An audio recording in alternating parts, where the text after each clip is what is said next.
Bien, pues entonces vamos a comenzar. Como siempre, vamos a comenzar con una oración.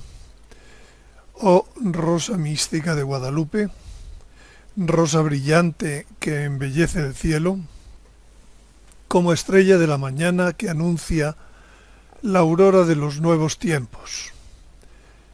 Madre corredentora, medianera y abogada, señora de todos los pueblos, dama blanca, reina de la paz, y lirio blanco de la Trinidad Santa. Báñanos en tu río de luz admirable.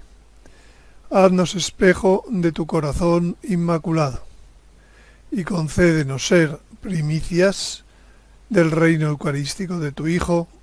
Amén. El índice de lo que hoy voy a tratar, primero voy a hablar de lo que es la exposición de un tema de acuerdo con la metodología tomista. En este caso el tema es lo que se entiende por una tesis. La tesis la suele formular en forma de pregunta y dice la tesis: ¿desaparecerá la muerte en la historia? Luego vienen otras cosas y se desarrolla la justificación de la tesis. Y por último se contesta a las objeciones. Básicamente es eso, un poco más, pero ahora hablaremos. Luego hablaré de para qué es necesario un cuerpo inmortal en la historia. Y si no se cree en la inmortalidad en la historia, ¿hay consecuencias o no hay consecuencias? Es un tema en el que podemos creer o no creer de momento mientras lleguen las cosas más difíciles o mientras la Iglesia se defina o mientras muchas cosas. Si no se cree en la inmortalidad, ¿hay consecuencias? ¿O es lo mismo creer ahora o creer más adelante en esto de que desaparecerá la muerte en la historia? Luego hablaremos de cómo el espíritu nos guía hasta la verdad completa y de la desaparición de la muerte en la historia, tal como se habla de ella en apariciones marianas o en la astronomía sagrada. Y ya con esto terminaremos. Bueno, pues vamos a hablar de cómo es la metodología de exposición de Santo Tomás de cualquier tema que tenga que explicar. En la Suma Teológica, en las Sumas contra Gentiles, etc. Primero, el enunciado, como he dicho, o tesis, que se hace formalmente como una pregunta. Después inmediatamente se da una respuesta correcta, pero muy brevemente. Luego, las objeciones a la respuesta correcta se plantean. A continuación, se dice, pero, a pesar de todas estas objeciones, pues hay esta cita, que como que deja las objeciones anteriores sin motivo. Y a continuación entra en el desarrollo detallado de la respuesta correcta y por último va dando respuesta detallada a las objeciones que antes se plantearon. Por ejemplo, aquí tenemos un ejemplo de cómo lo va llevando un artículo cualquiera. He escogido uno cualquiera, lo que tiene, bueno, más o menos que ver con la materia de hoy. Cómo se desarrolla en la Suma Teológica, como él dice. Dice, ¿tuvo Cristo un cuerpo carnal o terrestre? Objeciones, por las que parece que Cristo no tuvo un cuerpo carnal o terrestre, sino celeste. Y a continuación dice, primero, dice el apóstol, el primer hombre hecho de la tierra fue terreno, el segundo fue del cielo, por tanto celeste. Y luego también el segundo hombre, Cristo, fue del cielo en cuanto al cuerpo. No me diga usted que no. Según esto que dice San Pablo. Segundo, dice, la carne y la sangre, según San Pablo, no poseerán el reino de Dios. Es evidente que Jesucristo va a tener el reino de Dios, va a poseerlo, pues entonces Él no tiene un cuerpo de carne y sangre, sino un cuerpo celeste. Tercero, a Dios hay que atribuirle todo lo mejor. Ahora bien, entre todos los cuerpos, el más noble es el celeste. Luego Cristo debió asumir un cuerpo de esa clase, no un cuerpo de carne y sangre. Ahí tenemos las objeciones planteadas. Y ahora una rápida respuesta, que dice, contra eso está lo que dice el Señor en San Lucas. El espíritu no tiene carne y huesos, como veis que yo los tengo. Pero la carne y los huesos no provienen de la materia del cuerpo celeste, sino de los elementos inferiores. Luego el cuerpo de Cristo no fue cuerpo celeste, sino carnal y terreno. Bueno, una rápida respuesta a todo lo anterior. Y a continuación viene el desarrollo, en donde él responde. En primer lugar, así como no se salvaría la verdad de la naturaleza humana en Cristo si su cuerpo fuese imaginario, como enseñaron los maniqueos, así tampoco se salvaría si fuera un cuerpo celeste como sostuvo Valentín, etc. En segundo lugar, porque un cuerpo de esa clase menoscabaría la verdad de las cosas que Cristo realizó en su cuerpo, con su cuerpo, etc. No hubiera tenido hambre ni sed, ni hubiera padecido pasión y muerte. Y finalmente, esto rebajaría también la verdad divina, puesto que habiéndose manifestado a los hombres el Hijo de Dios como teniendo un cuerpo carnal y terrestre, tal manifestación resultaría falsa en caso de haber tenido un cuerpo celeste, etc.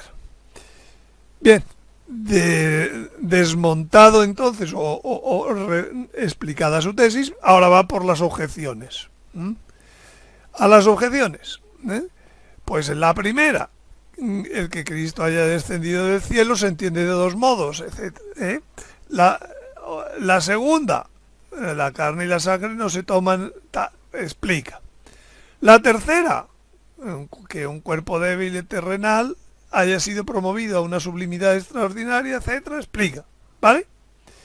Pues este es el esquema. Entonces yo ahora voy a seguir este esquema. La tesis: ¿desaparecerá la muerte en la historia? O dicho de otro modo, ¿habrá una larga etapa histórica en la que los hombres volverán a ser inmortales? O dicho de otra forma, ¿la recuperación de la inmortalidad del hombre no está ligada al fin del mundo? Y por tanto al fin del mundo ya se acaba todo. Pues esta es la tesis. ¿Desaparecerá la muerte en la historia? Objeciones. Dice San Pablo que está establecido que los hombres mueran una sola vez. Luego, todos los hombres deben morir. Entonces, ¿qué es esto de que va a haber inmortalidad en la historia? Dice San Pablo que el último enemigo vencido será la muerte. Luego, de nuevo, con esto, si es el último lo que se vence, la muerte, pues todos los hombres al final van a morir. Deben morir. Tercera objeción. Dice Isaías que en la nueva tierra se considerará joven el que muera de 100 años.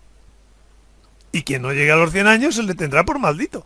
Luego en la nueva tierra también habrá... los hombres morirán.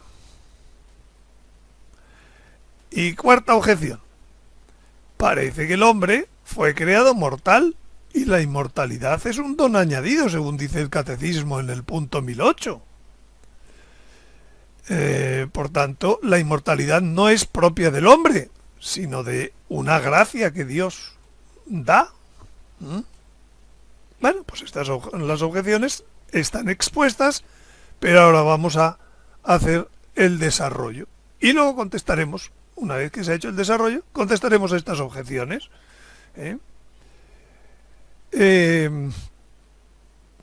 Primero con una rápida cita de la Escritura que es de Isaías. Dice: el Señor de los ejércitos ofrecerá a todos los pueblos en este monte un banquete de sabrosos manjares, un banquete de vinos añejos, manjares suculentos y vinos exquisitos. ¿Y qué pasará en ese banquete? Dice: eliminará en este monte el velo que cubre el rostro de todos los pueblos, y el manto que recubre todas las naciones. Misterio, que es este velo que cubre el velo de todos los pueblos, el rostro de todos los pueblos. Respuesta: eliminará para siempre la muerte. O sea que eliminar en este monte el velo es eliminará para siempre la muerte. El Señor Dios enjugará las lágrimas de todos los rostros y apartará el oprobio de su pueblo en toda la tierra, porque ha hablado el Señor. Bueno, esto es la respuesta rápida, pero vamos a ir a un desarrollo del respondo. Primer argumento: si la única resurrección en la historia es espiritual, pues significa que el efecto o las consecuencias del pecado en la historia serían superiores al efecto o consecuencias de la redención. Puesto que, así pues, el efecto del pecado vemos que es espiritual, porque produce la muerte eterna, y material, porque produce la muerte temporal. Mientras que entonces el efecto de la redención en la historia tan solo sería el espiritual, recuperarse de los efectos espirituales del pecado para poder ir al cielo. Pero sabemos que la redención sana todo lo que estropeó el pecado. No existe una semi-redención, una redención que vaya solo a una parte de lo que afectó el pecado. Por tanto, volverá a haber un periodo histórico sin muerte. Segundo argumento: si la única resurrección es la resurrección final, que es la misma que anuncia Job en el libro más antiguo de la Sagrada Escritura, diciendo: con mi propia carne veré a Dios. Yo sí, yo mismo le veré, mis ojos le mirarán, no ningún otro. Pues si la única resurrección es la final, Dios no recibiría gloria, ni el hombre disfrutaría por la victoria material de la redención en la historia. Recibiría gloria por la victoria espiritual, pero no por la victoria material, que también se produce en la redención, en la historia. Tercer argumento: es incongruente que la muerte desaparezca solo al terminar la historia. Es decir, cuando ya se puede decir que estamos fuera de ella. Pues el pecado y sus consecuencias ocurrieron dentro de la historia. Segundo, la redención ocurrió dentro de la historia. Luego, las consecuencias de la redención deben ser también, por tanto, dentro de la historia. Y el último argumento: la muerte nunca existió en el plan original creador. Por tanto, la desaparición de la muerte material permitiría retomar el plan original de Dios al crear al hombre en la historia. Y de este modo, que su victoria redentora fructifique tanto como lo deseó Dios al crearnos. Es decir, que los deseos de Dios se cumplan. Dios tenía un plan. Ese plan ha sido interrumpido por el pecado y por la muerte. Si no desapareciera la muerte, pues Dios no podría cumplirse el plan, tal como lo deseó Dios al crear, lo cual va contra también la fuerza de Dios. Y además, esta tesis y sus argumentos se muestran en la Sagrada Escritura. Y voy ahora a citar nada menos que 30 citas de la Sagrada Escritura, diciendo, de un modo u otro, que la muerte se va a ir de la historia. Así como en las objeciones he nombrado 3 de las citas de la Sagrada Escritura, ahora voy a decir en favor de la tesis 30 citas de las Sagradas Escrituras. Primero, citas relativas a que la creación fue sin muerte. Segundo, citas relativas a que la causa de aparición de la muerte fue el pecado y la solución divina que se puso a dicha causa. Tercero, citas que dicen que hay personas que no han muerto. Cuarto, profecías de la desaparición de la muerte en la historia. Y quinto, profecías de la desaparición de la muerte en la naturaleza. Sexto, profecías que establecen un momento de la desaparición de la muerte en la historia. Y séptimo, la gran y santa esperanza de la que habla San Pablo, que tenemos, que es ser semejantes a Cristo. Pues vayamos con estas 30 citas agrupadas, que las he agrupado en 7, estos grandes 7 temas. La primera, dice el libro de la sabiduría que Dios creó al hombre para la inmortalidad. Segunda, dice también el libro de la sabiduría que todo lo creó Dios para que subsistiera. Si estuviéramos en la muerte, pues no diría esto, si hubiera que tener que haber muerte. Tercero, dijo Dios, hagamos al hombre a nuestra imagen y semejanza. Es decir, el Génesis lo dice, Dios dejó la semejanza de su ser es el subsistente infinitamente por sí mismo. Lo dejó impreso en la semejanza que puso en su criatura.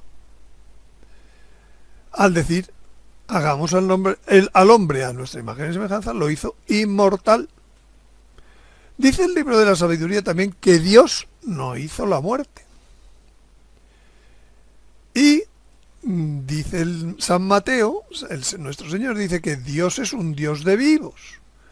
Y dice, porque no dice él que es el Dios de Abraham, Dios de Isaac, Dios de Jacob. Es como si dijéramos el apellido de Dios es Abraham, es Isaac, es Jacob. Pero claro, ¿qué significa el apellido? El apellido significa nuestros padres, los que nos dan existencia. Entonces, esto, cuando Jesús dice que Dios es un Dios de vivo con estos apellidos, es como si dijera, Dios desearía que su existencia eterna provenga de aquellos de quienes tomó el apellido. Y no van a ser unos muertos de los que toma el apellido. Son personas vivas. Abraham, Isaac, Jacob. Y por último, dice el Génesis que Dios vio todo lo que había hecho. Todo. Y era muy bueno. Si hubiera muerte, o fueran mortales, no diría que fue todo muy bueno. Llevamos ya 6 citas, el doble que las de las objeciones. La causa de la aparición de la muerte la establece la Sagrada Escritura muy clara. Dice, porque entonces sabemos que Dios no hizo la muerte. Entonces, ¿cómo apareció en la historia la muerte? Dice, por envidia del diablo, dice el libro de la sabiduría, entró la muerte en el mundo y la experimentan los que le pertenecen. Al diablo, claro. Así como por un solo hombre entró el pecado en el mundo y a través del pecado la muerte, ahora viene, si apareció entonces por un solo hombre la muerte material y espiritual por el pecado, ahora al darle solución al pecado, al redimir el pecado, debe desaparecer la muerte. Y por eso sigue diciendo San Pablo, así como por la desobediencia de un solo hombre todos fueron constituidos pecadores, así también por la obediencia de uno solo, todos serán constituidos justos y por tanto inmortales. No solo justos espiritualmente, serán otra vez en la justicia original. Cuando Cristo muere, dice, todo está cumplido. Todo significa que hizo la redención completa, perfecta, entera de todo lo que el pecado había estropeado. No significa he podido hacer solo a la mitad o el 80%. No, no dijo eso. Dijo, todo está cumplido. Destruye todas las consecuencias del pecado.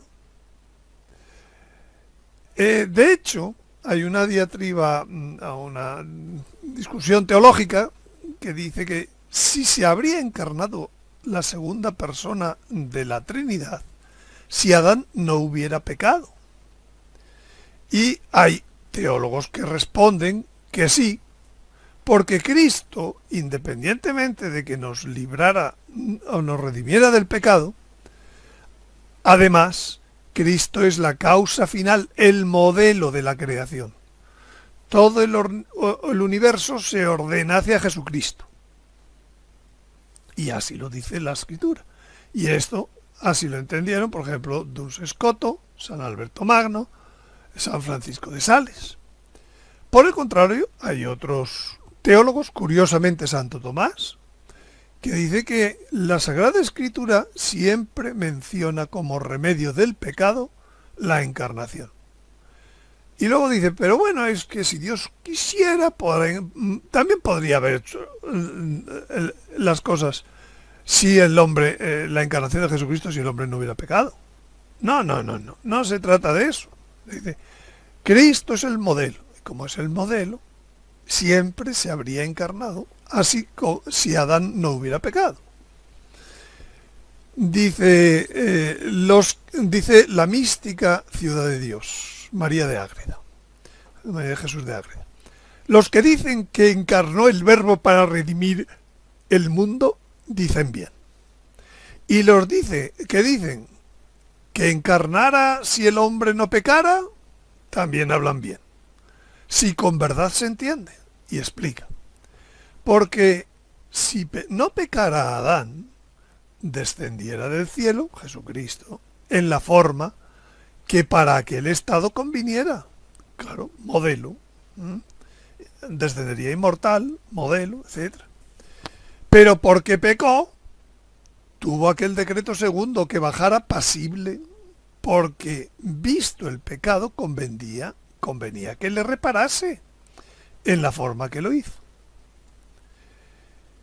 Y la Virgen, ¿habría existido la Virgen Madre de Dios si Adán no hubiera pecado? Y responde el beato Raimundo Lulio, los que dicen que el pecado ha sido la causa de mi honra, me hacen grande agravio y vituperio, porque el pecado no puede ser causa de bien alguno. La Virgen es todo puro bien. Hoy celebramos su Asunción. Entonces, ¿qué es esto de decir, celebramos esta Asunción porque hemos pecado? No. El pecado no es causa de ningún bien.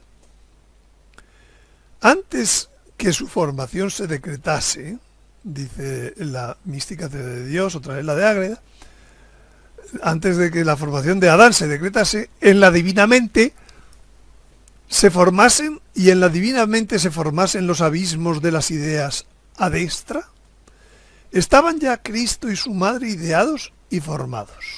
Ellos eran el modelo. Adán y sus descendientes habrían crecido en la vida de la gracia, en la intimidad con Dios. Responde, sí. ¿Cómo? Cuidando del jardín del Edén, que así fue como Dios lo puso. Pues el beato Don Escoto, según el Papa Benedicto XVI, dice que Juan Pablo II quiso confirmar solemnemente beato a Duns Scoto el 20 de marzo de 1993, definiéndolo cantor del Verbo encarnado y defensor de la Inmaculada Concepción. A diferencia de muchos pensadores cristianos del tiempo, a diferencia de, por ejemplo, Santo Tomás de Aquino, que estaba en la culmen, él sostuvo que el Hijo de Dios se habría hecho hombre aunque la humanidad no hubiese pecado. Entonces, la encarnación del Hijo de Dios, proyectada desde la eternidad por Dios Padre en su designio de amor, es el cumplimiento de la creación y hace posible a toda criatura en Cristo y por medio de él ser colmada de gracia y alabar y dar gloria a Dios en la eternidad. Entonces, la encarnación es la obra mayor y más bella de toda la historia de la salvación, y no está condicionada por ningún hecho contingente como el pecado, sino que es la idea original de Dios de unir finalmente toda la creación consigo mismo en la persona y la carne del Hijo, lo que se llama la recapitulación. Y esto lo dice Benedicto XVI para decir, oiga, que a veces la teología, pues las modas, no sé qué, puede haber unos teólogos que machacan a otros y no por eso lo que están machacando es mentira, o sea, es falto a la verdad. Bueno, siguiendo un poco con lo que decía la Escritura, dice, hay ejemplos de personas que no murieron. Dice Hebreos, por la fe fue arrebatado Enoc sin pasar por la muerte. Por tanto, esto de que todos deben morir. Iba caminando Elías con Eliseo cuando un carro de fuego con caballos de fuego se interpuso entre ellos. Y Elías subió al cielo en el torbellino. No murió, no han muerto, hay gente que no ha muerto.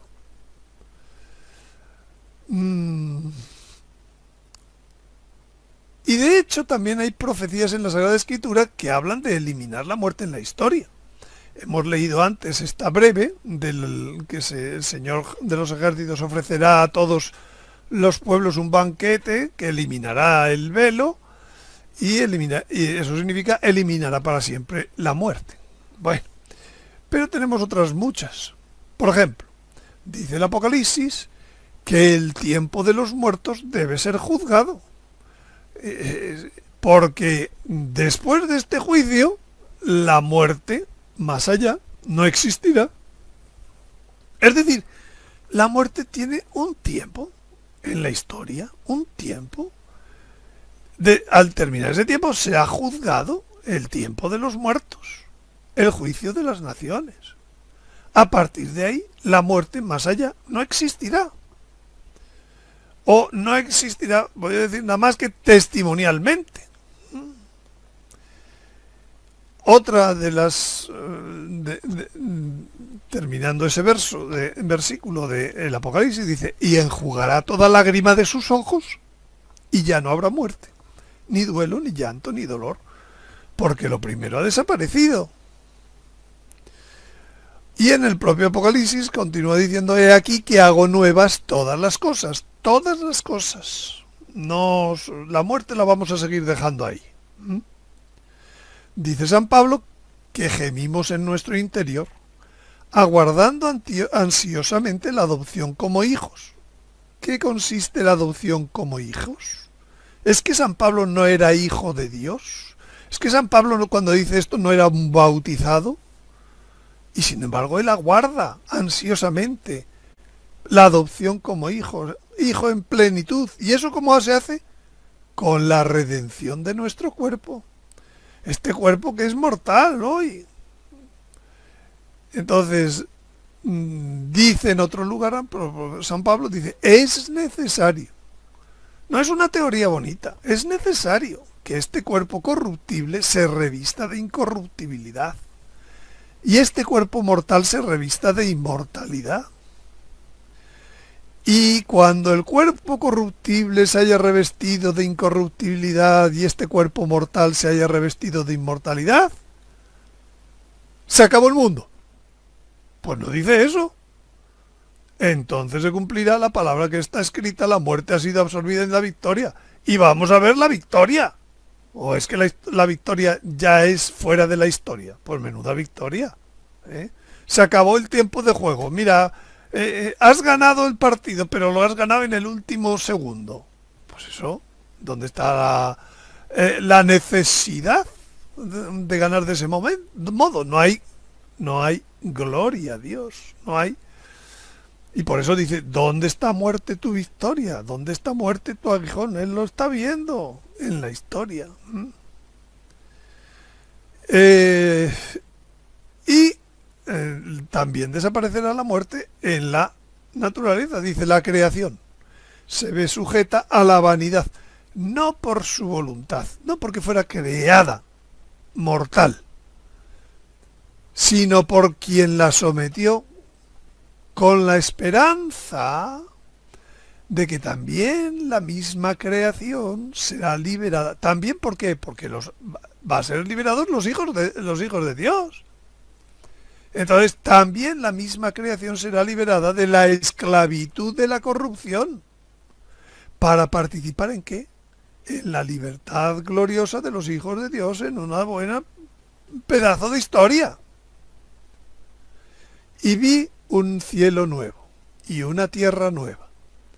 Pues el primer cielo y la primera tierra desaparecieron. Y en ese nuevo cielo y en esa nueva tierra, ¿qué pasó? Que enjugará todo lágrima de sus ojos y no habrá ya muerte, ni llanto, ni lamento, ni dolor, porque todo lo anterior ya pasó. Claro, hay personas que piensan que la tierra nueva es el cielo. Entonces no entiendo por qué dice cielos nuevos, tierra nueva. Vamos, es que no. La tierra nueva es una tierra redimida, semejante y mejorado el paraíso terrenal. Eso es lo que es la tierra nueva. Y además dicen las profecías, dice la Sagrada Escritura, ¿en qué momento va a ocurrir todo esto? Dice, os revelo un misterio, no todos moriremos. El mismo San Pablo acababa de decir, dice en Hebreos, dice que es un decreto de Dios que todo hombre muera una vez. Pues él mismo dice un poco más adelante, dice, no todos moriremos, quietos. Entendedme bien lo que he querido decir, ¿eh? Pero todos seremos transformados. En un instante. ¿En qué instante? En un pestañear de ojos. ¿En qué instante del pestañear? Dice, al toque de la trompeta final. Pues sonará la trompeta. ¿Y cuándo es ese toque de la trompeta final? Dice, los muertos resucitarán incorruptibles y nosotros seremos transformados. Pues, ¿cuándo es ese toque de la trompeta final? En la regeneración o restauración de todas las cosas. Depende si lo dice San Mateo o si lo dice el libro de los Hechos. Porque sabemos, aquí tenemos, cuando Él se manifieste, cuando venga por segunda vez,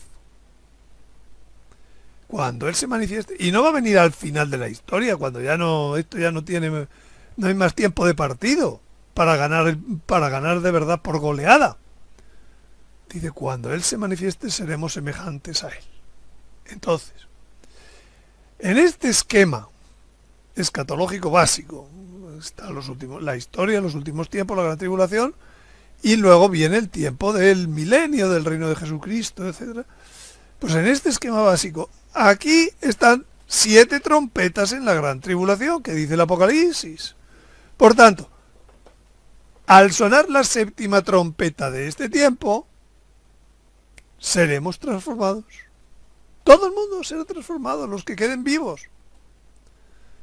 Y, dicho de otro modo también, en la regeneración. ¿Qué es la regeneración? El momento de la 7ª trompeta, aquí en el fin de los tiempos. Que es distinto del momento de la recapitulación. Es la regeneración o restauración de todas las cosas. Es antes de un buen tiempo de la historia, que el Apocalipsis dice 6 veces que son 1000 años. O sea, que no es que sea 4 días. Es decir, en el fin de los tiempos y no en el fin del mundo. Porque son diferentes, como ya he dicho 1000 veces, con este esquema, la regeneración y la recapitulación. Adán tenía un planteamiento en la historia. Cristo aparecería a lo largo de la historia como modelo, para llegar finalmente a, una vez mejorado el punto inicial, llegar a Dios Padre. Pero se interfirió el pecado original y todas sus consecuencias. Y por eso Jesucristo ya tuvo que bajar para redimirnos. Pero el resultado final de la historia, una vez redimidos, es el mismo. Entonces, seremos restaurados por la redención para llegar al momento en donde Cristo sea todo en todos. Seremos regenerados en el fin de los tiempos, pasaremos a una tierra nueva, a un nuevo paraíso, para que durante un tiempo se dé el reino eucarístico y termine la historia en la que Cristo sea todo en todos. Recapitulación. Y pasemos al paraíso celestial, que eso ya es distinto de la tierra nueva. Entonces será el fin del mundo. Y en la última de las citas de la Sagrada Escritura, del conjunto de citas, es la gran y santa esperanza. Que el Dios de nuestro Señor Jesucristo, el Padre de la Gloria, os conceda el espíritu de sabiduría y de revelación para conocerle, iluminando los ojos de vuestro corazón, para que sepáis cuál es la esperanza a la que os llama, cuáles las riquezas de gloria dejadas en su herencia a los santos. ¿Cuál es esa esperanza? Dice San Pedro, poned toda vuestra esperanza en aquella gracia que os llegará, amigo, con la manifestación de Jesucristo. Ya estamos centrando. Cuando se tiene...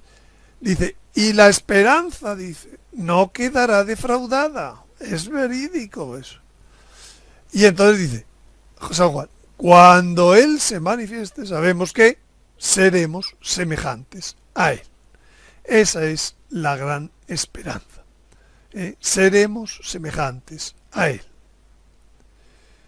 Bien, pues ahora, si era poco ya las citas propias directas de la Sagrada Escritura, he dicho 30, quizás sean 31 o 32, además hay muchas figuras y símbolos adicionales en la Sagrada Escritura.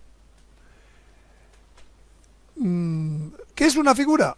Pues lo dice San Pablo, estas cosas sucedieron en figura para nosotros, en modelo, en patrón. Por ejemplo, las fiestas mosaicas. Hay un simbolismo que habla de la inmortalidad del hombre en la historia en las fiestas de los ácimos, que es una fiesta de primicias, en la fiesta de primicias, que es la fiesta de Pentecostés, y hay un simbolismo en la fiesta de los tabernáculos. Ahora lo veremos. Hay un simbolismo en el rito de sanación de la lepra. Ahora lo veremos. Hay un simbolismo cuando se habla de tierra prometida. Hay un simbolismo en la resurrección de sepulcros. Hay un simbolismo en los enviados por delante a anunciar el reino. ¿De quién son símbolos esos? Pues de unas primicias, de eso que ya hablaremos luego. Entonces, la fiesta de tabernáculos. Hay una gran alegría por las bendiciones del Señor, porque se recogen las cosechas. Y dice, será una fiesta en honor del Señor tu Dios, en el lugar que elija que es un lugar de la tierra prometida. Mientras no hay tierra prometida, no hay que celebrar tabernáculos. Y, por tanto, mientras no hay tierra prometida, que es símbolo, figura de la tierra nueva, pues entonces no hay que celebrar los tabernáculos. Pero cuando llegue tabernáculos habrá una tierra nueva. El verdadero tabernáculo es el actual es sombra de bien futuro, dice San Pablo. Y también el segundo simbolismo del tabernáculo es que es memoria para los descendientes de que tuvieron una habitación temporal mientras estaban en el desierto. Pero llega un momento en donde en tabernáculos dejaréis de habitar ya en cabañas. Habitáis allí 7 días para recordar que os pasó. Y dice, para que sepan vuestros descendientes que yo hice habitar en cabañas a los israelitas cuando los saqué de Egipto. Yo Yahvé vuestro Dios. Pero ahora ya estáis en casas de piedra. Pues la casa de piedra es nuestro cuerpo inmortal. La tienda es una habitación no permanente. Ese es el cuerpo mortal. la tierra prometida. Dice, Dios actuó como un padre para el pueblo elegido, diciéndole, el Señor tu Dios te conduce hacia una tierra excelente. ¿Qué pasa? ¿Que la tierra de Israel es la super tierra mejor del mundo? Pues no, es figura de la nueva tierra. Y ahí es a donde nuestro Señor Dios nos conduce hacia esa tierra excelente. Esa es la figura de la nueva tierra. Esa es la figura de que yo creo unos cielos nuevos, una tierra nueva, en donde las cosas pasadas no serán recordadas, ni vendrán a la memoria. Entonces, según su promesa, esperamos unos cielos nuevos, una tierra nueva en los que habita la justicia. Y San Juan en Apocalipsis dice que lo vio, un cielo nuevo, una tierra nueva. Pues el primer cielo y la primera tierra desaparecieron. ¿Eh? Estos son figuras de la Escritura, no son cita directa, pero está hablándonos de la inmortalidad en una etapa y de la historia. Lo mismo ocurre con la curación de la lepra. Hay un rito que Dios le manda a Moisés para certificar que se ha curado un leproso. Porque la lepra es símbolo de la mortalidad. La muerte es consecuencia del pecado. Y llega un día en donde el Señor dice, quiero, queda limpio. Entonces, ¿de qué va a quedar limpio aquel leproso? De dos cosas, del pecado y de la muerte. Por tanto, es necesario que este cuerpo corruptible se revista de incorruptibilidad y este cuerpo mortal se revista de inmortalidad. Al instante, dice el Evangelio, desapareció de él la lepra. Y así, en un instante, dice San Pablo, en un abrir y cerrar de ojos, al son de la trompeta final, nosotros seremos transformados.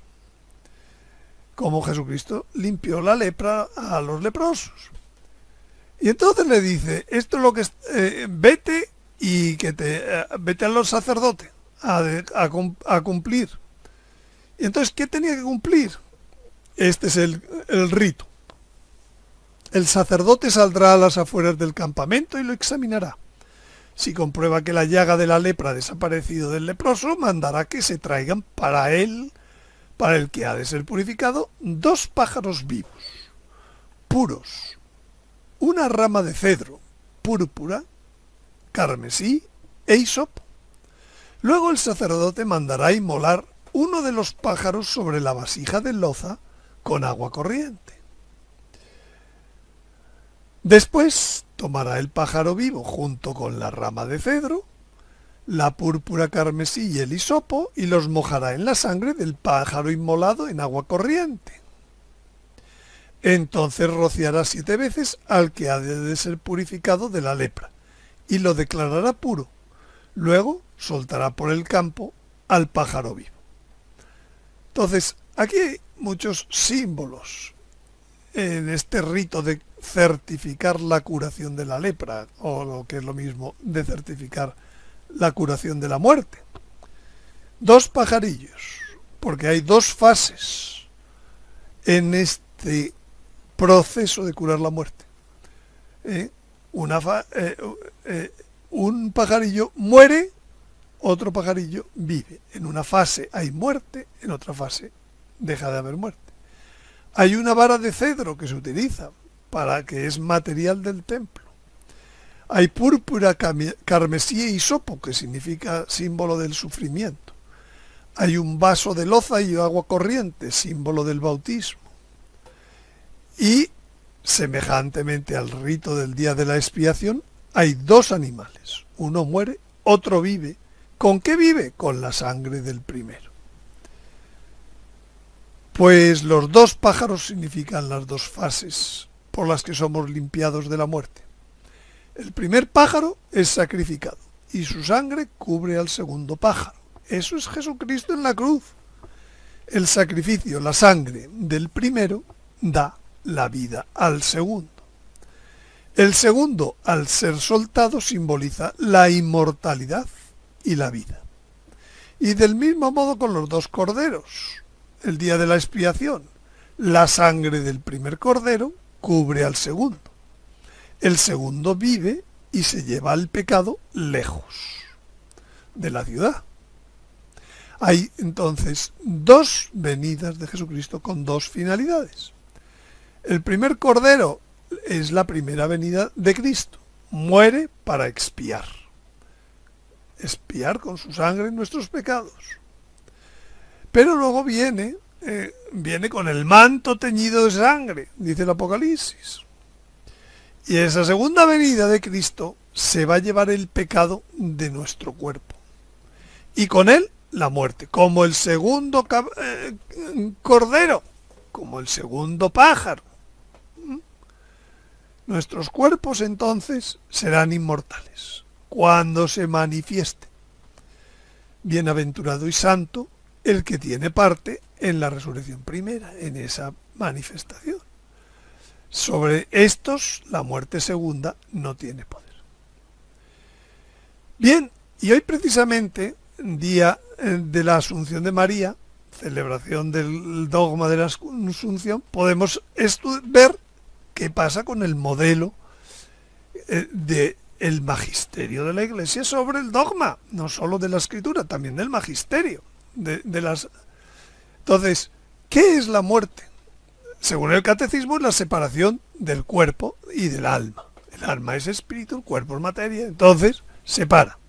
Según la Biblia es lo mismo, prácticamente, se corrompe el cuerpo, pero la Biblia entiende por alma y espíritu. Espíritu es la parte superior del alma. Entonces, dice María Valtorta, le pregunta la Virgen, le está dictando, ¿yo morí? Y se responde la propia Virgen María, sí, morí. Si se quiere llamar muerte a la separación acaecida entre la parte superior del espíritu y el cuerpo. O sea, efectivamente, en ella se separó el espíritu del alma, porque está hablando con mentalidad bíblica, antropología bíblica. Pero dice, no, yo no morí. Si por muerte se entiende la separación entre el alma vivificante y el cuerpo, la corrupción de la materia carente ya de la vivificación del alma. Es decir, en la dormición se separó el espíritu, pero no se separó el alma del cuerpo de la Virgen. Por tanto, ¿cómo fue el tránsito de la Virgen? En todo hombre se separa bíblicamente también alma-espíritu del cuerpo. Pero en la Virgen María solo se separó el espíritu y no se separó el alma del cuerpo. Y el cuerpo y el alma fueron a encontrar al espíritu que ya estaba en el cielo. Esa es la asunción al cielo, ese es el dogma. Esto, dice Jesús, ningún sepulcro engulló el cadáver de María, porque nunca hubo un cadáver de María, nunca se separó el alma del cuerpo, según el sentido humano, dado que María no murió como todos los que tuvieron vida. Ella se había separado por decreto divino solo del espíritu, y con este, que la había precedido, se unió de nuevo su carne santísima. Invirtió las leyes habituales del éxtasis, que termina y cesa el rapto, y el espíritu vuelve al estado normal, es decir, a unirse con el cuerpo. Sin embargo, en la Asunción de María fue el cuerpo de María el que se fue a unirse de nuevo con el espíritu, después de la permanencia en la cama en que murió. Por tanto, el movimiento del cuerpo y el alma fue hacia el espíritu en la Asunción de la Virgen María, y sin embargo, en un éxtasis carismático, el espíritu es el que vuelve al cuerpo y al alma que mantienen ese espíritu. María vino a mí, a Dios, al cielo, sin conocer el sepulcro. Por eso no hay reliquias del cuerpo y del sepulcro de María, porque María no tuvo sepulcro y su cuerpo fue elevado al cielo. es uno de los más fúlgidos milagros de Dios. Pero no el único, si se recuerda a Enoc y a Elías, quienes por el amor que el Señor les tenía fueron raptados de la tierra sin conocer la muerte, y fueron transportados a un lugar que solo Dios y los habitantes de los cielos conocen. Bueno, pues vista todo el desarrollo de la tesis a que habrá un tiempo sin muerte en la historia, vamos a solucionar las objeciones. La primera, esta frase de Hebreos: está establecido que los hombres mueran una sola vez, de la que ya hemos visto que el propio San Pablo en otro momento dice que no todos moriremos, pero bueno. Y de hecho, es evidente que muchas personas han resucitado después de morir. Por tanto, esto de que mueren una sola vez, ya por esto ya no ocurre. Aunque luego vuelvan a morir, morirían, vamos a decir, estas personas, hay muchas personas que han muerto dos veces, no una vez, como sería de acuerdo con esta cita. 8 de esas personas fueron resucitadas en la Sagrada Escritura, 3 de ellas por el mismo Jesucristo. Y docenas y probablemente centenas han resucitado posteriormente por la intercesión de diversos santos, como ahora veremos: Santiago, San Francisco de Asís, San Antonio de Paula, San Francisco Javier, Santa Teresa de Jesús, en una primera búsqueda así sencilla. Segundo,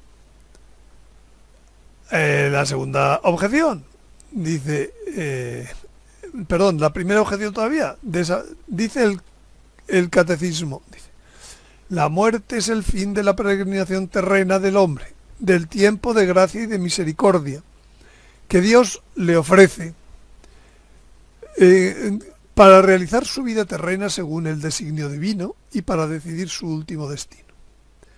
Cuando ha tenido fin el único discurso de nuestra vida terrena, esto es Lumen Gentium de la cita, ya no volveremos a otras vidas terrenas. Está hablando el catecismo de San Pablo, de Juan Pablo II.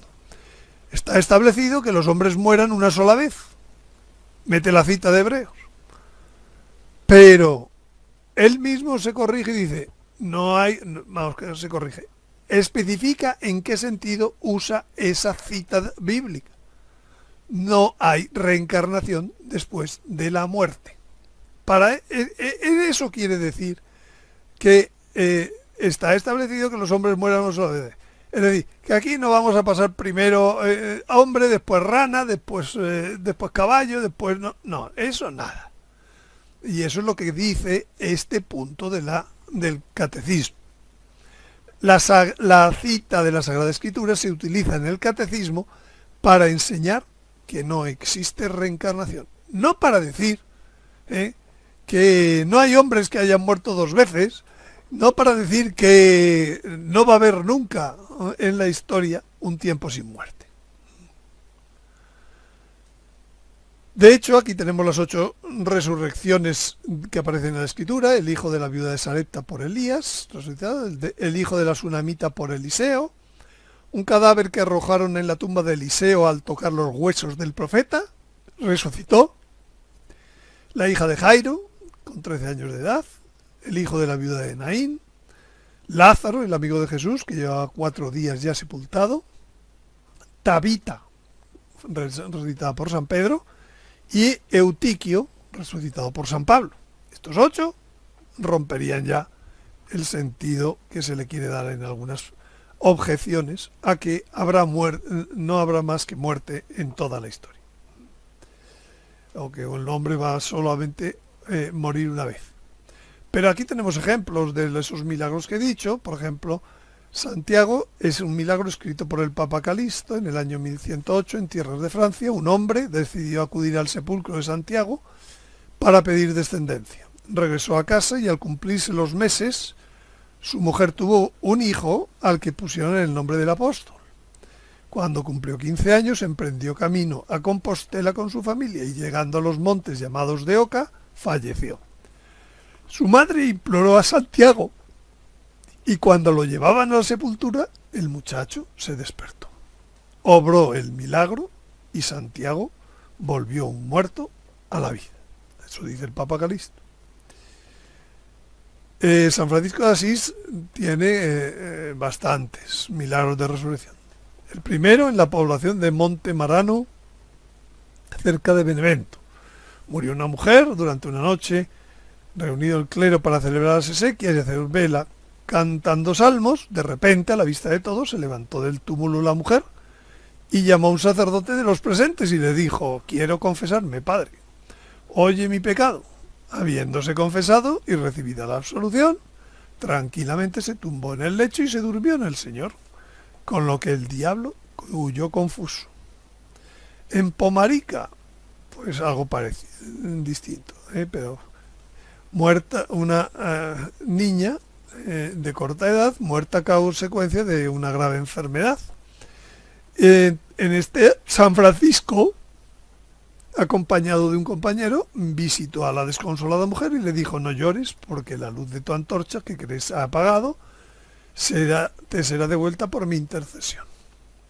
Se levantó al instante la mujer y, manifestando lo que el santo le había dicho, no permitió que se llevaran el cuerpo muerto, sino que, invocando con gran fe a San Francisco, tomó a su hija muerta y, viéndolos todos, la levantó viva y completamente sana. En este enlace se pueden ver otros tantos milagros de resurrección obrados por San Francisco de Asís, en Nocera, en Roma, en Capua, en Sesa, en Alemania. Aquí hay una pintura de una iglesia importante en Madrid que se llama San Francisco el Grande, en donde se representa uno de estos milagros de resurrección de uno de los niños, de un niño que llevaba a una mujer muerta en presencia de San Francisco. Y aquí tenemos otro lienzo en el Museo del Prado de la resurrección por intercesión de Santa Teresa de Jesús, de su sobrino don Gonzalo Valle, hijo de su hermana doña Juana de Ahumada. El autor de este cuadro, Luis de Madrazo. En fin, en San Antonio de Padua, pues lo mismo, una madre de 20 meses, que el niño lo había dejado solo en su casa jugando, al volverlo encontró ahogado en un recipiente de agua. Desesperada la madre, invocó la ayuda del santo, hizo un ferviente voto. Si obtenía la gracia, daría a los pobres tanto pan cuanto pesara el bebé. Y su hijo recobró milagrosamente la vida y nació así la tradición del Pondus Pueri, una oración con la cual los padres, a cambio de protección para los propios hijos, prometen a San Antonio tanto pan cuanto es el peso de los hijos. San Francisco Javier también. En su proceso de canonización aparecen muchos muertos resucitados por intercesión de San Francisco Javier, hasta el punto que varios cardenales testimoniaron la resurrección de muertos en el propio consistorio. Y el martiriologio romano le honra en especial por resucitar muertos a San Francisco Javier. Bien, otra de las objeciones decía: el último enemigo vencido será la muerte. En la restauración o al fin de los tiempos no se dice que resuciten todos los muertos, sino solo los de Cristo. Los demás muertos resucitarán cuando pasen los 1000 años, es decir, al final del mundo.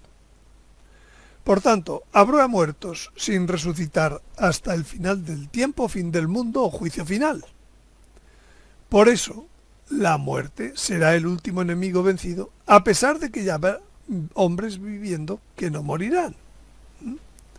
¿Por qué? Porque de los hombres que vivieron antes estarán todavía sin resucitar.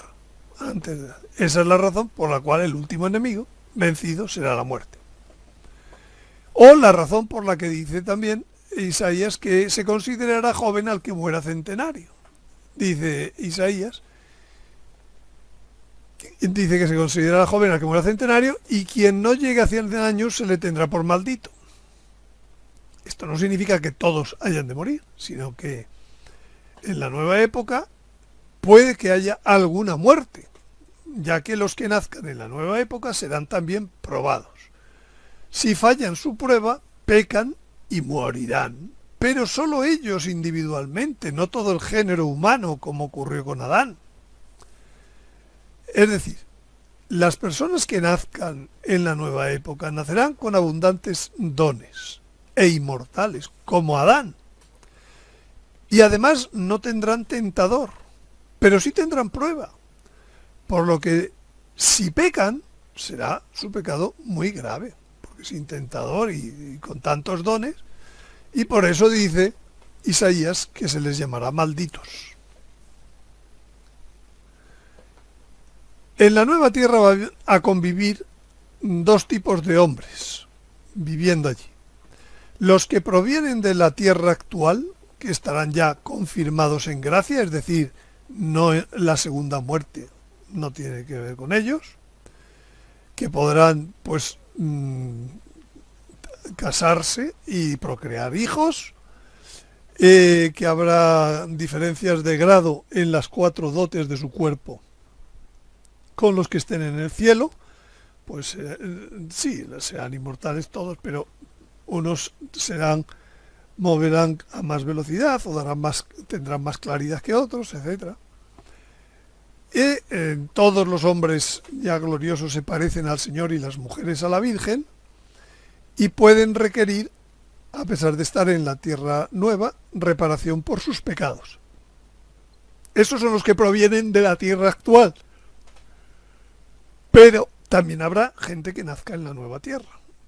Y entonces, durante su prueba, como Adán antes de la caída, tendrán dotes, pero no todas. No tendrán la agilidad y la sutileza, tendrán la claridad y la impasibilidad. Si pecan, pues entrará la vejez, la muerte, el hambre, la sed, el dolor. Y por última, la última objeción es esta del catecismo, el número 1008, que puede deducirse erróneamente de la interpretación no contextualizada de una parte de este texto, que es la siguiente. Empieza diciendo, de modo grandilocuente el catecismo: intérprete auténtico de las afirmaciones de la Sagrada Escritura en todas estas citas y de la tradición, el magisterio de la Iglesia enseña que la muerte entró en el mundo a causa del pecado del hombre. Aunque el hombre poseyera una naturaleza mortal, Dios lo destinaba a no morir. O sea, aquí se puede suponer de esta redacción que el hombre poseía una naturaleza mortal, o sea, era mortal. Dios no lo creó inmortal, sino que lo creó mortal. Por tanto, la muerte fue, dice, pero Dios lo destinaba a no morir, era una gracia que le daba. Por tanto, la muerte fue contraria a los designios de Dios creador. Esto se interprete y como se interprete es correcto. Pero esto de que el hombre poseyera una naturaleza mortal es una interpretación errónea sin contextualizar. Y entró la muerte como consecuencia del rey. Dice, la muerte temporal de la cual el hombre se habría liberado si no hubiera pecado es así el último enemigo del hombre que debe ser vencido. La clave es esto de, aunque el hombre poseyera una naturaleza mortal. Bueno, dice el cardenal Ratzinger en su libro Escatología que va contra la propia naturaleza del alma separarla del cuerpo, disminuyendo su semejanza con Dios creador. O sea, que el cuerpo es menos semejante o que el alma es menos semejante con Dios. No. El ser en el cuerpo no es una actividad, no es, un ratito puedo ir allí al cuerpo y otro ratito puedo salir. Dice, no. El ser en el cuerpo es la autorrealización del alma. El cuerpo es la visibilidad del alma, pues la realidad del cuerpo es el alma. El alma pertenece al cuerpo como forma, pero eso que es forma del cuerpo es espíritu, convirtiendo al hombre en persona y abriéndolo de cara a la inmortalidad. Si se toma la inmortalidad únicamente como gracia, o hasta un destino privativo de los buenos, entonces se la reduce a algo milagroso y pierde su importancia para el pensamiento. pierde su importancia para pensar en el hombre como inmortal. Es decir, la inmortalidad no es una gracia, no es un milagro, es natural, connatural al hombre. El hombre, en cuanto criatura por su misma esencia, está creado en una relación que implica la indestructibilidad. Santo Tomás quiere decir al escribir este tema que la inmortalidad es algo connatural al hombre. El hombre fue creado inmortal, es lo que dice también Santo Tomás. Por tanto, ni aunque se coja un párrafo del catecismo con pinzas, pues se puede interpretar que el hombre fue creado mortal. Bien, hasta aquí diríamos la respuesta a las objeciones. Ahora bien, ya sabemos entonces que la tesis es correcta. Habrá un tiempo sin muerte en la historia. Ya lo hemos demostrado por varias vías. Argumentos racionales, argumentos de la escritura, respuesta a las objeciones. Pero entonces viene la pregunta, ¿y para qué? ¿Para qué es necesario un cuerpo inmortal en la historia? ¿No estamos mejor, como muchos dicen? A mí que me dejen en paz, yo me voy me muero y ahí que os dejen con los problemas de la gran tribulación. Yo lo que quiero es morirme. ¿Es que entonces no es necesario? Volvemos al tema de que yo esta gracia no la quiero, a mí que no me den esta gracia. No te están dando ninguna gracia, es connatural. Y entonces, ¿por qué es necesario que sea? El hombre, con el cuerpo mortal, no puede alcanzar la felicidad material y moral del designio creador, cosa que es evidente. Dice Romanos, desgraciado de mí, ¿quién me librará de este cuerpo de muerte? La naturaleza hoy está enemistada con el hombre, debido a que el hombre pecó. Y no le está sirviendo conforme a lo que Dios pensó para el hombre. Una ayuda en la naturaleza. Entonces, dice San Pablo, se ha manifestado ahora por la aparición de nuestro Salvador Cristo Jesús, que destruyó la muerte e hizo brillar la vida y la inmortalidad. Y con ello, la naturaleza otra vez, amiga del hombre. El hombre no puede dar la gloria de vida a Dios por las carencias propias del cuerpo mortal. Dice que el Seol no te alaba ni la muerte te glorifica. Pues esto, pues cualquier viajecillo, o cualquier enfermo, sabe que le gustaría dar más gloria a Dios si estuviera sano, si estuviera entero, completo, podría hacer muchas más cosas. Como dice aquí Isaías, el Seol, el infierno, la muerte, no te alaba, ni la muerte te glorifica. Y la separación del cuerpo en la muerte, además, impide a los bienaventurados la felicidad completa en el cielo, propia de la persona humana.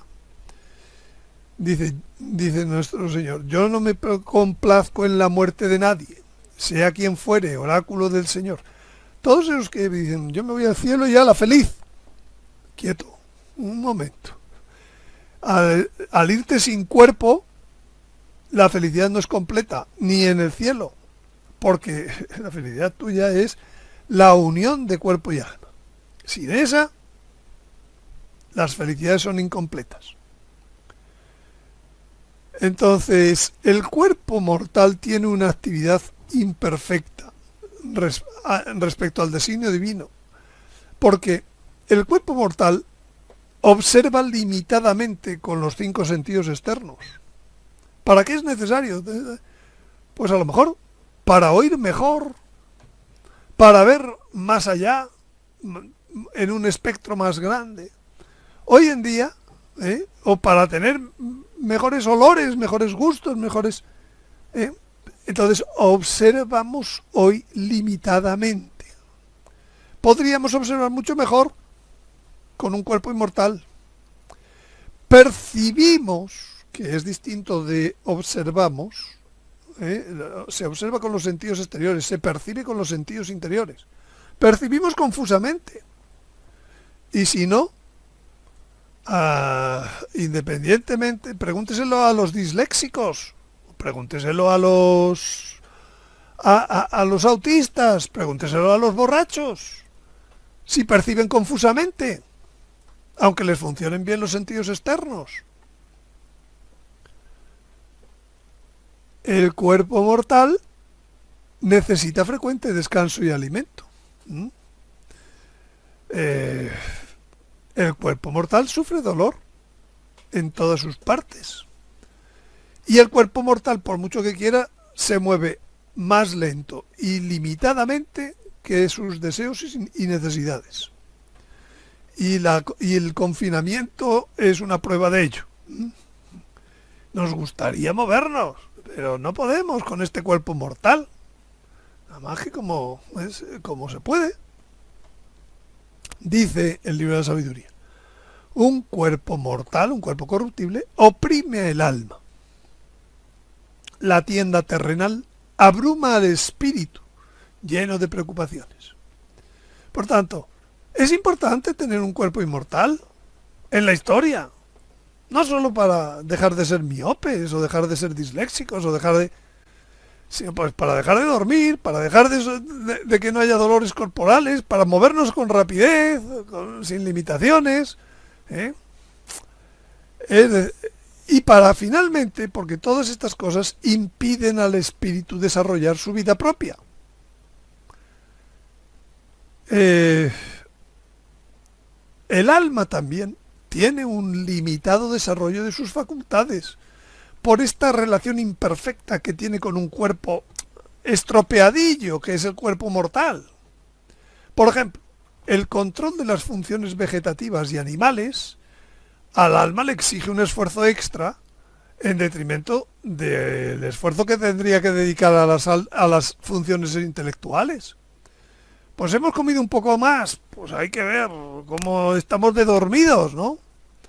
Las funciones vegetativas, las funciones animales que tiene el hombre, precisamente porque ser dentro de un cuerpo mortal, pues exigen al alma esfuerzo en detrimento de otras cosas mejores. La memoria, que es una facultad del alma, es pobre y va decayendo con el tiempo. ¿Y qué se pierde al perder la memoria? Se pierde el control sobre el tiempo. Y si no, dígaselo a los enfermos de Alzheimer,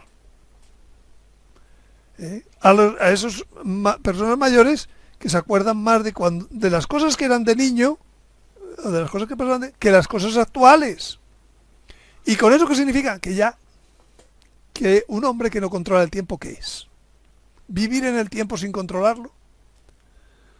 La inteligencia, que es otra de las facultades del alma, con un cuerpo no mortal, teniendo que conectar con el cuerpo mortal, pues resulta que sufre confusión y engaño por los datos limitados que recibe de los sentidos corporales. ¿Cuántas veces creí que? ¿Por qué? Porque te engañaron o porque te dieron información insuficiente en los sentidos corporales. Y por eso también la inteligencia conoce imperfectamente. No accede al nivel de ciencia posible sobre la creación. No accede a la ciencia que tenía Adán, a la ciencia que tenía Salomón. Son casos raros, estos de Salomón, etc. Nuestra inteligencia es aún los mejores, los más inteligentes. Este cuerpo mortal le da una lata que para qué. Y la voluntad, la última de las facultades del alma, no está en armonía con la inteligencia por las pasiones, porque tira el cuerpo mortal para abajo, o porque tiene tensiones corporales, o porque hay heridas psicológicas. Al fin y al cabo, la mortalidad está siempre interfiriendo en que seamos mejores, un cuerpo mejor, un cuerpo con mejores sentidos, con mejores movimientos, con mejores un alma mejor y un espíritu mejor, como dice el libro de la sabiduría. El espíritu también que está para conectar con Dios al hombre, pues no puede conectar con Dios como le gustaría. Primero porque el pecado limita o anula la gracia divina, que es para fortalecer el espíritu y no solo el alma y el cuerpo. Segundo, porque el desarrollo de la vida del espíritu está lleno de obstáculos que provienen del cuerpo y del alma. Pues estamos intentando a lo mejor tener más presencia de Dios, que nuestros actos vayan a la divina voluntad para que sean allí multiplicados en la potencia divina. Pero es que a los 2 minutos ya estamos olvidados. ¿Por qué? Porque tenemos un cuerpo mortal. Por eso no desarrollamos una vida espiritual como nos gustaría. El espíritu desconoce lo que es vivir en la divina voluntad con natural al designio creador. Adán vivía perfectamente antes de pecar en la divina voluntad. ¿Por qué? Porque todo iba en armonía. El espíritu entonces podía hacer lo suyo. Ahora no podemos hacerlo. O sea, es necesario un tiempo en la historia donde vivamos con un cuerpo inmortal para poder desarrollarnos completamente. Las facultades del espíritu, que son 3, están muy mermadas. La primera, el conocimiento intuitivo. Es muy limitado, muy inseguro. El conocimiento intuitivo es el conocimiento que tiene el hombre que no es discursivo, es como el de los ángeles, es por iluminación. Dios ilumina al espíritu y el espíritu sabe con seguridad. Pero si el espíritu está estropeándose por la conexión difícil con este alma que está llena de pasiones, con este cuerpo que está lleno de dificultades, el resultado es que no está seguro de si eso que está intuyendo es de Dios o está mandado por el diablo. La conciencia lo mismo. ¿Cuánta gente tiene la conciencia acallada? Que es otra de las facultades del espíritu. Y así se pierde el juicio sobre la bondad o maldad de los propios actos.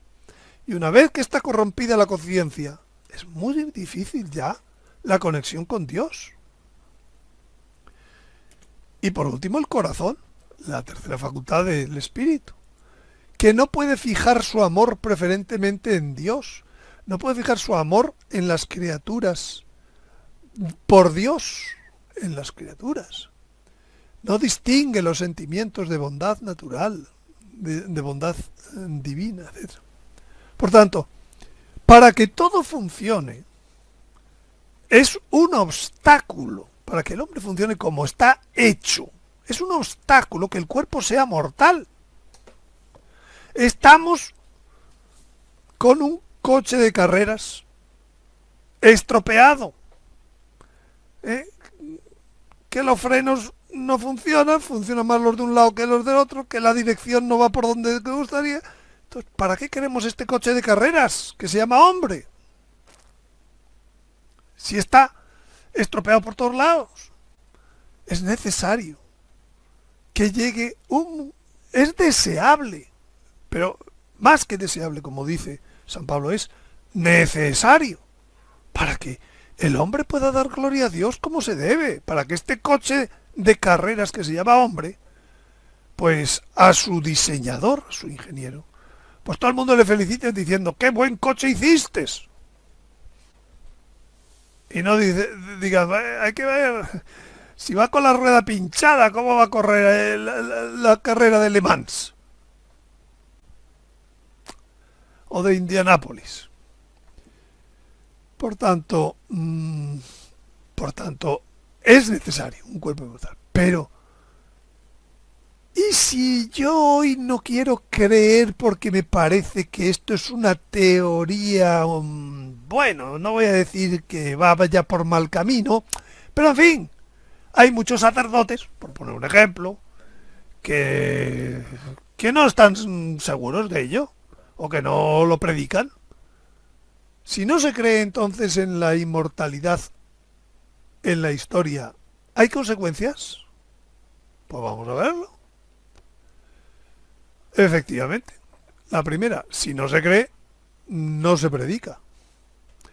Y si no se predica, el pueblo no lo conoce. El pueblo sigue pensando que seremos siempre coches de carreras averiados. Entonces, ¿a qué se nos enseña? A bien morir, a aceptar la muerte.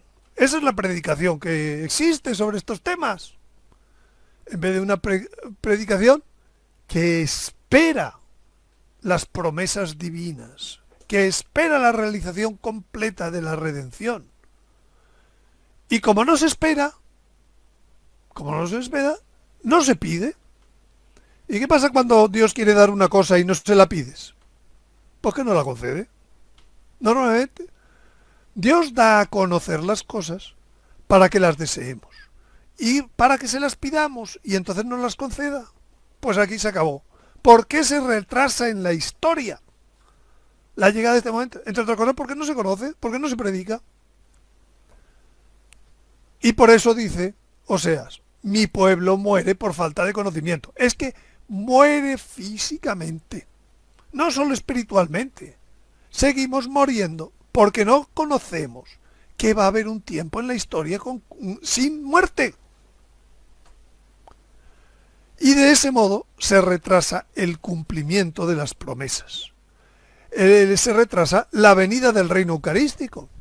Y si seguimos así, y Dios no lo remedia, pues otros 2000 años esperando a que llegue ese momento en la historia. No hay problema. Para Dios, 1000 años son como un día, y un día como 1000 años. Para nosotros, ala, ir pasando pandemias, entre otras cosas. Entonces, además hay una consecuencia terrible si no se conoce esto de la inmortalidad en la historia. Es que va a haber un anticristo, va a tener un gran poder engañoso. Y su poder engañoso va a ser decir, yo te puedo hacer inmortal. No Dios, yo. Ya hemos hablado de todo esto. Esto es el transhumanismo, que ya está viniendo. Y claro, si yo no sé que puedo ser inmortal en la historia, pues no tengo respuesta a la amable invitación y sugerencia del anticristo. No tengo antídoto para ese veneno. Él lo va a inocular con tranquilidad. Es decir, los cristianos estamos en inferioridad ante el anticristo, ante la propuesta del anticristo, poder engañoso, le llama San Pablo, porque no se predica la inmortalidad en la historia. ¿Hay consecuencias o no hay consecuencias? Aparecerá el inicuo, con todo género de engaños, con falsas señales, con todo poder. ¿Dirigidos a quiénes? A los que se pierden. Con un poder seductor para que ellos crean en la mentira. De modo que sean condenados todos los que no creyeron en la verdad. Todos los que no creyeron en la verdad. Terrible. Empezando por los que debían predicarlo. No lo creyeron. Si no se cree, pasa algo. No pasa nada. El pueblo muere, el anticristo nos engaña y todos felices. Vale, yo voy a terminar creyendo en esto que usted sugiere o me dice. Pero ¿no podría creer un poquito más adelante? Una vez que ya se vean ciertos signos, una vez que esto que usted dice de las primicias sea una realidad, ¿no podría esperar? Entonces aquí viene el Señor a los apóstoles que no creen en la resurrección ni cuando ha resucitado. Solo dos, la Virgen y San Juan. ¿Y qué dice el Señor? Bienaventurados los que no han visto y han creído. Bienaventurado San Juan y bienaventurada la Virgen. Vosotros, que estáis esperando aquí a meter los dedos en mis llagas, no vais a tener lo mismo. La Virgen y San Juan son los únicos. Ellos son los que van a ser bienaventurados. O sea, ¿qué quieres creer después? Pues hombre, ahí está San Pedro. santo y lo que quieras. Pero lo que tuvieron San Juan y la Virgen, ahora lo vamos a ver. Ya hemos visto lo de la Virgen. ¿Qué le dio el Señor? Pues no morir. Por haber creído en la resurrección antes de verla. Ahora pasa lo mismo. Por creer que los hombres serán inmortales antes de verlo, pues también hay un premio. Entonces hoy hay que creer en la nueva época sin muerte, sin verla.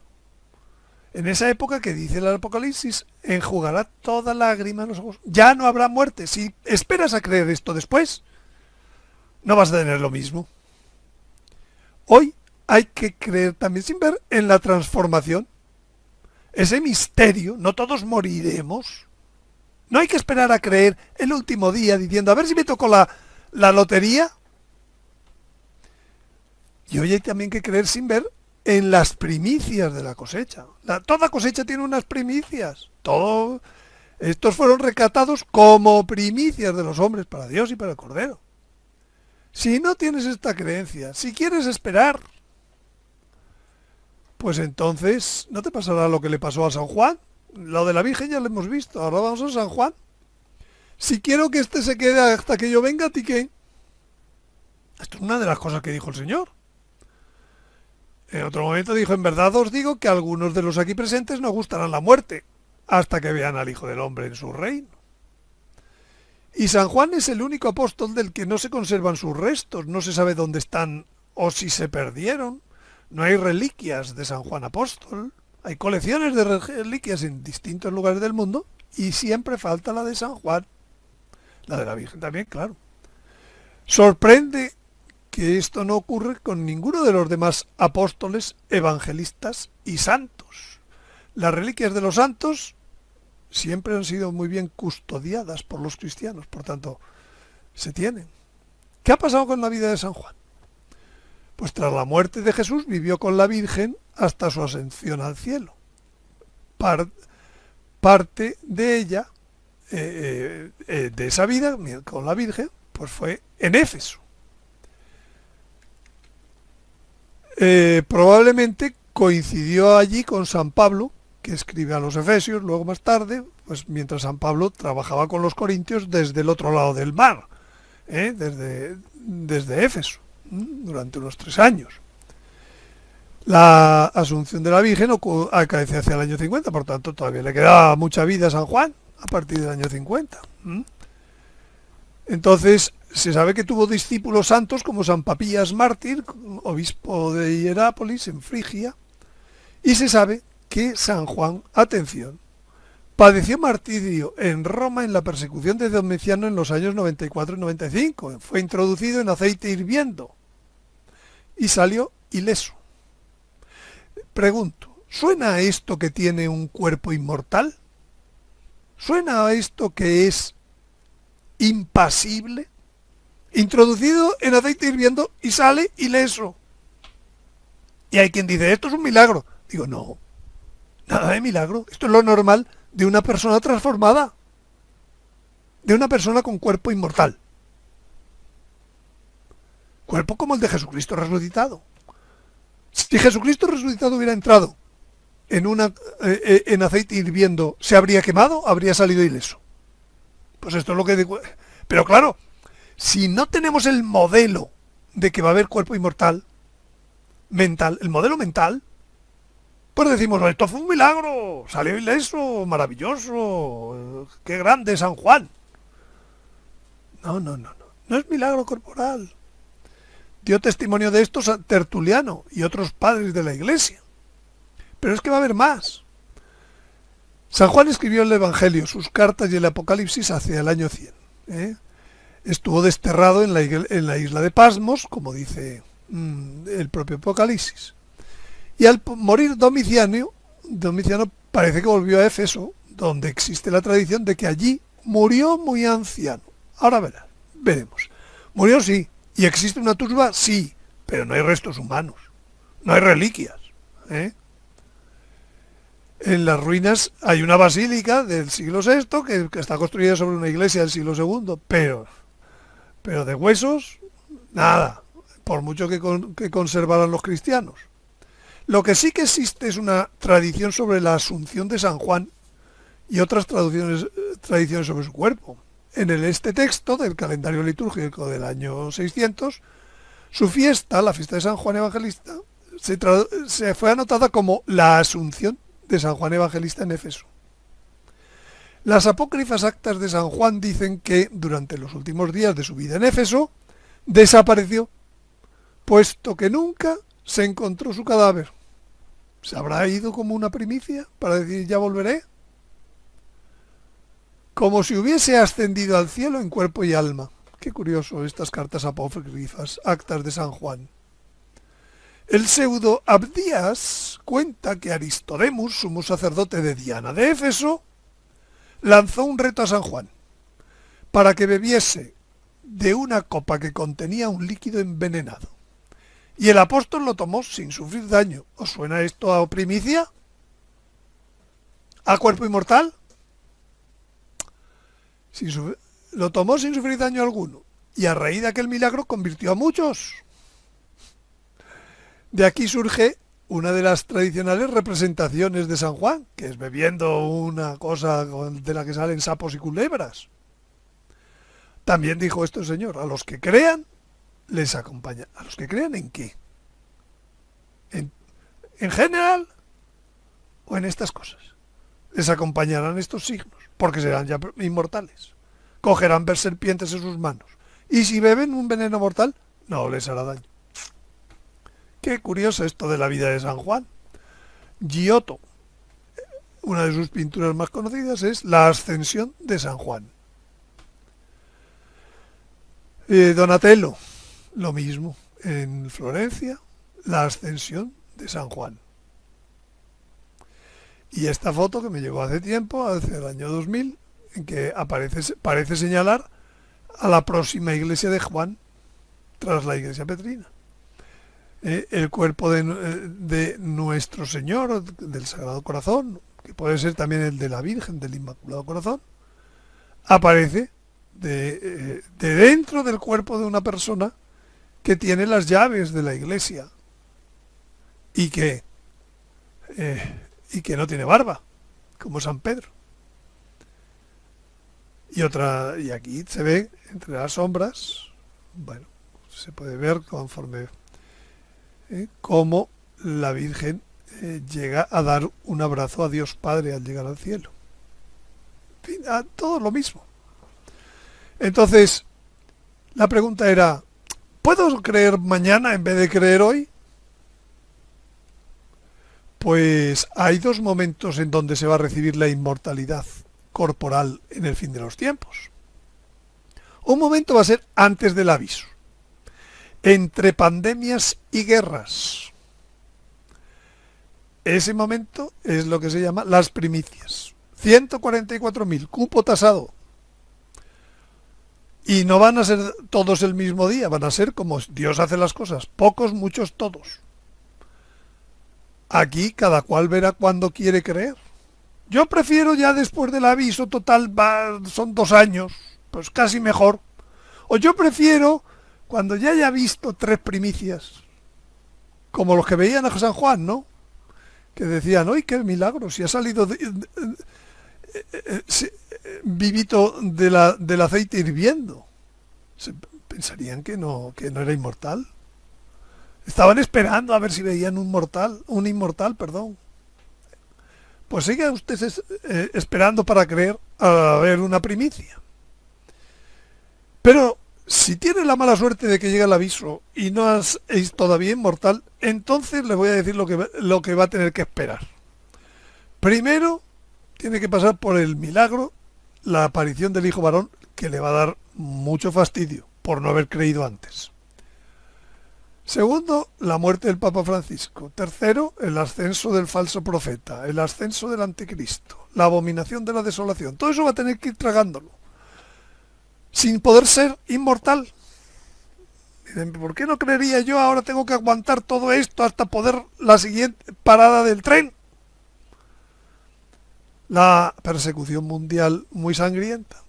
la primera resurrección, ver que, oiga, estos eran santos y ahora resulta que estos ya son inmortales con cuerpo, ver la muerte del anticristo y llegar al castigo por el fuego. Y del castigo por el fuego solo queda un tercio de los hombres vivos.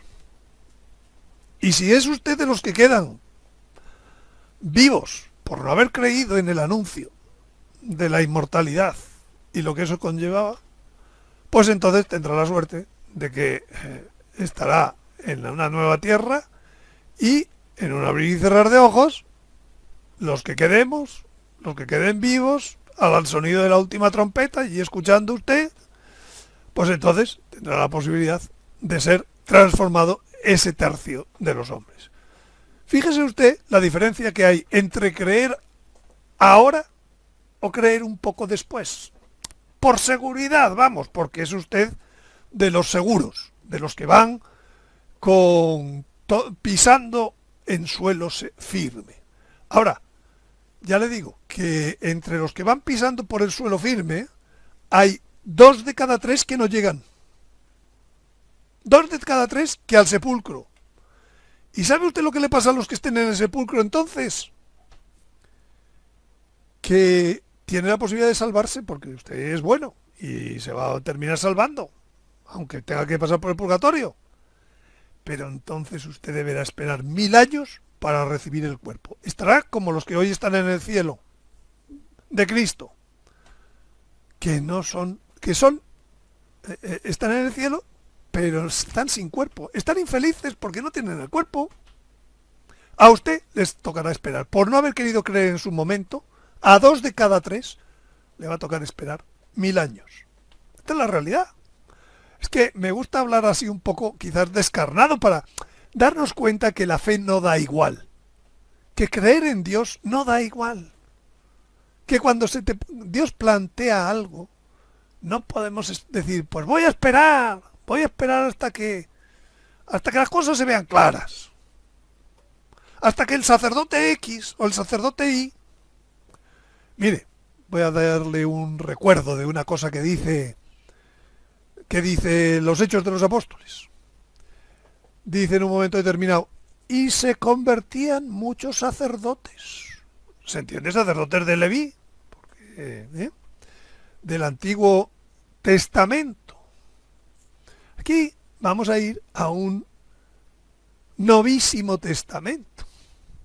¿Y qué es lo que está pasando con los sacerdotes del Nuevo Testamento? Pues que no creen. Sencillamente, como no creyeron los sacerdotes del Antiguo Testamento.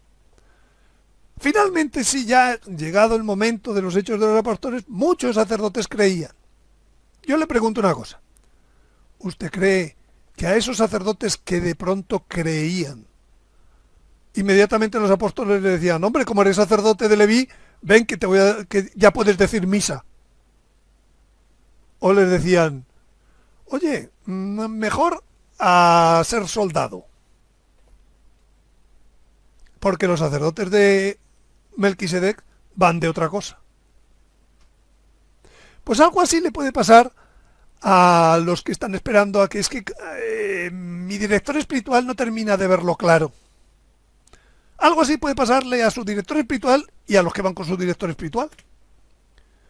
Ahora quería hablarles de una serie de nuevos planteamientos que en adelante voy a seguir para exponer mis trabajos. Esto es a la vista de que hay un interés primario en los que me siguen por las actualizaciones, por lo último. Están pues siguiendo el telediario, a ver si hay algo más, sin darse cuenta de que, se olvida y se desconocen conceptos fundamentales que subyacen en todas estas actualizaciones. Entonces, ¿cómo resolver ese problema? Pues por las acciones generales que voy a tomar por ahora voy a suspender estas sesiones mensuales de actualización. No sé si será por poco, por mucho tiempo o definitivamente. De momento lo voy a suspender. Segundo, voy a mantener una o dos sesiones mensuales de preguntas y respuestas. Dependerá pues también de las preguntas que me vayan ustedes haciendo llegar. Ahora mismo la próxima es el día 5 de septiembre y creo tengo muy pocas preguntas todavía. Tercero, voy a promover cursos online como modo primario de exposición. ¿Por qué? Porque en un curso se tiene lo básico y lo actual. Constantemente se está uniendo. Entonces no hay peligro de esta disociación que hoy en día se está viviendo en el conocimiento de las cuestiones relativas a la escatología.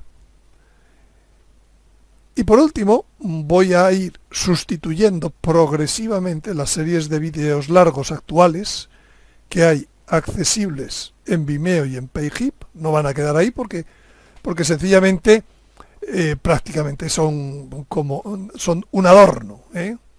Entonces voy a irlas progresivamente quitando en los próximo mes y medio máximo, para que esos vídeos vayan traduciéndose en vídeos cortos dentro de los nuevos cursos que voy a ir haciendo.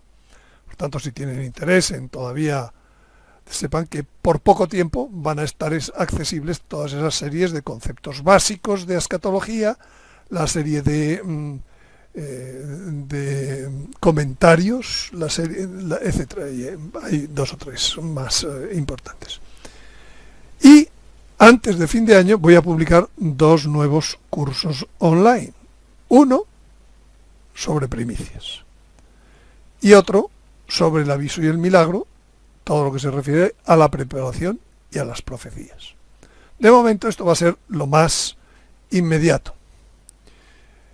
Entonces, en resumen, este es los nuevos planteamientos. De momento no va a haber más sesiones mensuales de actualización, pero sí va a seguir habiendo a través de Crowdcast estas sesiones de preguntas y respuestas. Y el modo primario de transmitir la información es a través de cursos. Los vamos a llamar series o cursos, etcétera, que hay ahora mismo con vídeos largos que actualmente están accesibles, esos se van a ir sustituyendo para ponerlos más accesibles, más de acuerdo con un programa que el que acceda a ellos sabe a que se atiene. Y entonces, de momento, lo primero que voy a hacer es un curso o dos cursos en los próximos meses, al igual que el que está puesto de astronomía sagrada, que estoy en este momento proveyendo los contenidos, pues está el curso sobre primicias y el curso sobre aviso y milagro. Entonces la próxima sesión de preguntas y respuestas va a ser el día 5 de septiembre, sábado, a la hora de siempre. Y como siempre, pues les pido que me manden si tienen preguntas y respuestas a esta dirección de correo electrónico, donde tendrán las primeras 10 preguntas cupón gratuito. Y ya se pueden en este momento registrar en este enlace. Bueno, están en Crowdcast, pueden encontrar inmediatamente este enlace. Sigo suministrando los contenidos del curso de astronomía sagrada, del cual acabo de contar algunas cosas, y sigo manteniendo actualizado siempre el web de escatología.org con toda la información unificada y actualizada de lo que tenga.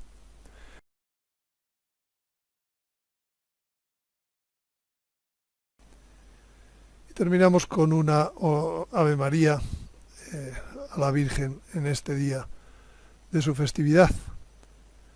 Dios te salve María, llena eres de gracia, el Señor es contigo. Bendita tú eres entre todas las mujeres y bendito es el fruto de tu vientre Jesús. Santa María, Madre de Dios, ruega por nosotros pecadores, ahora y en la hora de nuestra muerte. Amén. Ave María Purísima, sin pecado concebida.